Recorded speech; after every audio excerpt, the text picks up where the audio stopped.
Hey everyone, my name's Jay Mauder. Welcome back to my shop. Today I'm going to take my 1995 Powermatic drill press from this to this by adding the Woodpeckers DP Pro. Stay tuned to learn how to install your DP Pro.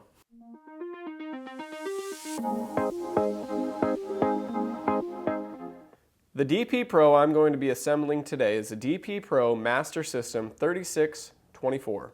It includes a 36-inch table, a 24-inch fence, a drawer base, 2 flip stops, and 2 knuckle clamps. To get started, flip the table on its side and grab hardware pack A and a number 2 Phillips head screwdriver. Next, insert 6 screws through the bottom of the table in the pre-drilled countersunk holes. Then, thread on the oval nuts. Make sure to just thread them on there slightly so that there is still room to slide on the red scale track. Grab one of your tracks and insert the end that reads 5 inches. As you push it in, align your oval nuts with the track so that it slides on smoothly. With the track inserted, lay the table upside down and finish tightening the Phillips head screws to secure your track. Now you can go ahead and do the same exact process with your other red scale track to this side. One thing I wanted to point out here is that these scales read the exact same. There is no right or left one. All that matters is that the end that reads 5, you want to put that in first. So I'm going to go ahead and get the rest of this installed. For this next step, go ahead and flip your table over so it's upside down. Locate your 4 shaft brackets and hardware pack B. Go ahead and open the hardware pack and locate the 8 shaft grommets and the 16 number 10 Phillips head screws. Grab one of the shaft grommets and insert them into each end of the shaft bracket side holes. Do this for all 4 shaft brackets. Then, locate the mounting holes for the shaft bracket on the underside of the table. Screw down the 4 shaft brackets using the Phillips head screws. Next, lay out where your stainless steel shafts need to go. The shafts with the 2 holes need to go through the front, and the shafts with the 1 hole need to go through the rear shaft brackets.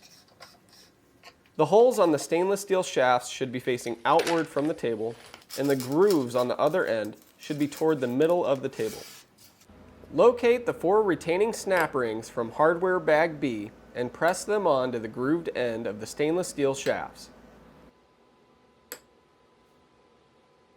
Now we're going to use the remaining hardware from hardware bag B to install the side wing extensions.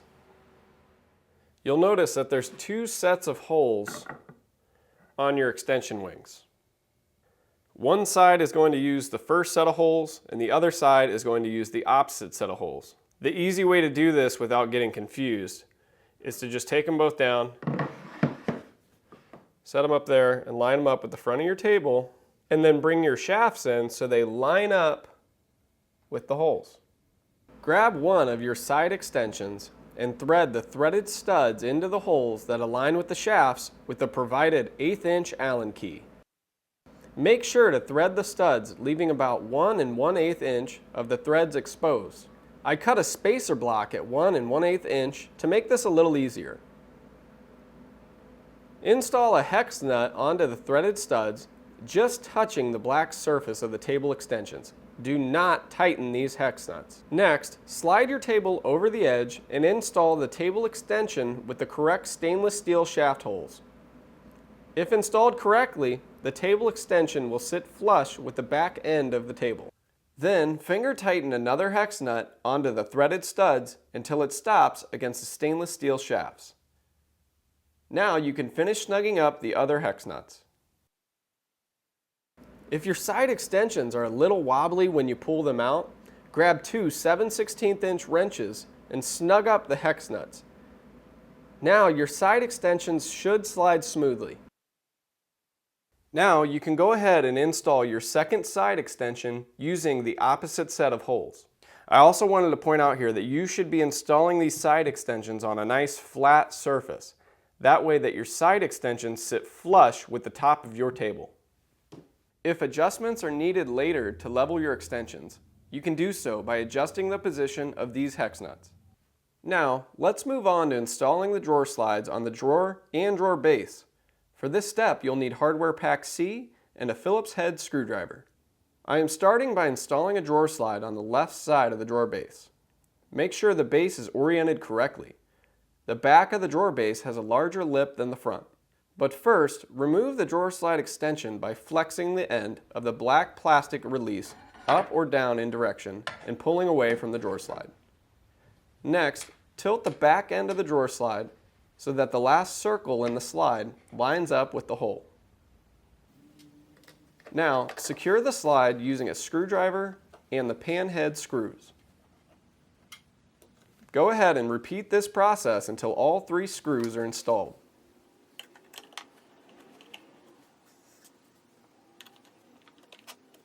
After your slide is installed in the drawer base, attach the drawer slide extension to the left side of the drawer.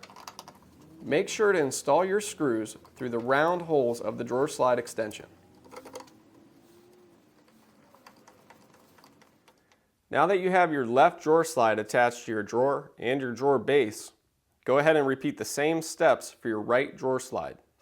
Once you're done, check to make sure your drawer fits correctly. The initial install may take some more effort, but once installed, it should slide smoothly. After you've seen it fits, remove the drawer from the drawer base and set it to the side. Now, I'm going to install the drawer base on the actual drill press. And it doesn't matter what kind of drill press you have.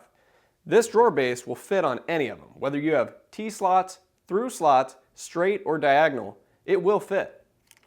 To secure your drawer base, locate hardware pack D and select the hardware that best fits your drill press. Now that I can see where the hex bolts need to go, I can slide this off to the side and insert my hex bolt with 1 washer, and then screw the rectangular nut from the bottom. Now, since my drill press has T-slots and they're at a diagonal, I'd say this is the most complicated one to be able to mount. But thanks to this drawer base having so many options to secure it, it's possible. Now that I have my hex nuts and washers loosely installed, I can just slide them over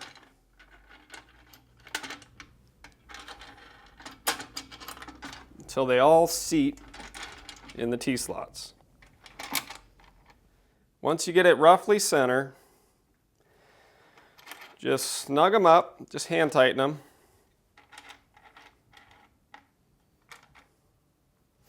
And now we can go and install our table. Now I'm going to mount my table to my drawer base using a Phillips head screwdriver and 6 number 10 pan head Phillips screws from hardware bag C. These 3 holes on each side is where the drawer base will line up with your table and you can insert your screws. Just grab your table and flip it over.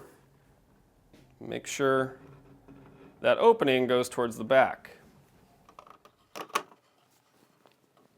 Here's an underside view of the table. Those 3 holes I pointed out line up with your drawer base.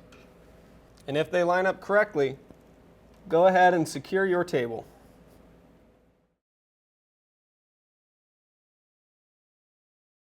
Once you're finished, install the remaining 3 screws on the other side to finish securing your tabletop.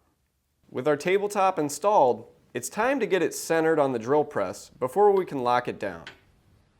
Start by chucking up a 1/4 inch drill bit and then lining it up with the hole in your tabletop. Once it's all lined up, lock it in place and secure your hex bolts with a wrench. Next, we are going to install the MDF filler block. To do this, remove the 4 screws and install them in the countersunk holes so that they are just about flush with the surface of the machined area. Install the filler block and check it with a straight edge to see if it's level with the table. If adjustments are required, turn the screws up or down as needed to position the filler block flush with the table surface. Moving on to installing the fence, you will need the 2 1/4 inch dust collection elbow, the end cap, and hardware bag E. First, identify which side you'd like your dust collection to be on. Then grab a T25 Torx bit and install the dust collection elbow on your preferred side. After that, install the end cap on the opposite end.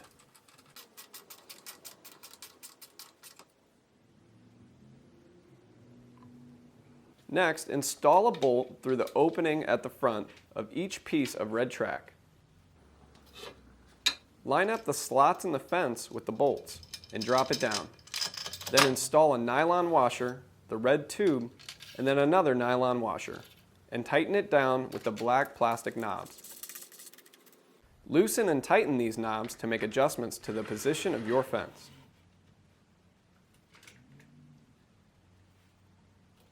For the finishing touches, install your 2 flip stops and knuckle clamps. Then reinstall your drawer. Now you have quick and easy storage for your drill bits, chuck key, and anything else you may need to make your life a little easier. Well, that wraps it up, guys. I'm very excited to add the DP Pro to my shop. This thing is packed full of features like flip stops, a drawer base, and even built-in dust collection. If you'd like to see a full rundown of all these amazing features, just click this video right here and Jeff Ferris will give you a detailed explanation of all the features of the DP Pro. If you found this video helpful, please hit that like button below and subscribe to our channel. Thanks so much, guys, for watching, and I'll see you next time.